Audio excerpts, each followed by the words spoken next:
சுவாமி விவேகானந்தரின் வீர மொழிகள். நாம் ஒவ்வொருவரும் தீர்க்கதரிசியாகவே ஆக வேண்டும். நீ ஏற்கனவே தீர்க்கதரிசியாகத்தான் இருக்கிறாய். ஆனால் அதை நீ அறியாமல் மட்டுமே இருக்கிறாய். இதை நீ உணர வேண்டும். ஆன்மாவினால் சாதிக்க இயலாத காரியம் என்று எதுவும் இருப்பதாக ஒருபோதும் நினைக்காதே. அப்படி நினைப்பது மதத்திற்கு மிகவும் முரண்பட்ட கருத்தாகும். பாவம் என்பது ஒன்று உண்டென்றால் அது நான் பலவீனமானவன், நாம் பலவீனமானவர்கள் என்று சொல்வதுதான். கடவுள் இல்லாதது என்று எதுவுமே இல்லை என்று வேதாந்தம் சொல்கிறது. உயிருள்ள கடவுள் உனக்கு உள்ளேயே வாழ்ந்து கொண்டிருக்கிறார்.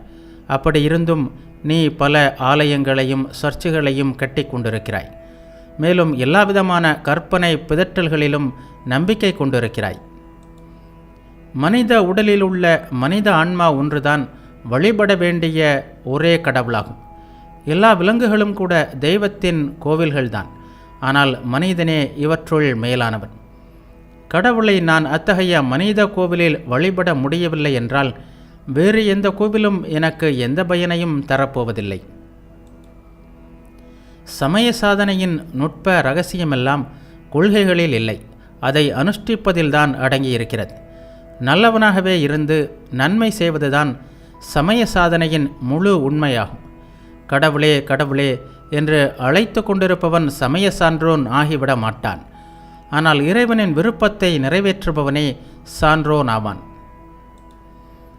ஆன்மீக வாழ்க்கைக்கோ மனதுக்கோ உடலுக்கோ பலவீனத்தை உண்டு பண்ணும் எதையும் உன் கால் விரலாலும் தீண்டாதே. மனிதனிடம் இயற்கையாக புதைந்திருக்கும் ஆற்றலை வெளிப்படுத்துவதே சமய வாழ்க்கையாகும். எல்லையில்லாத சக்தி சுருள் சுருளாக இந்த சிறிய மனித உடலுக்குள் சுருட்டி அடக்கி வைக்கப்பட்டிருக்கிறது. அந்த சக்தி விரிந்து பறந்து கொண்டே இருக்கிறது. இதுதான் மனிதனுடைய வரலாறு, சமயத்தின் வரலாறு, நாகரிகத்தின் வரலாறு, முன்னேற்றத்தின் வரலாறு ஆகிய அனைத்துமாகும்.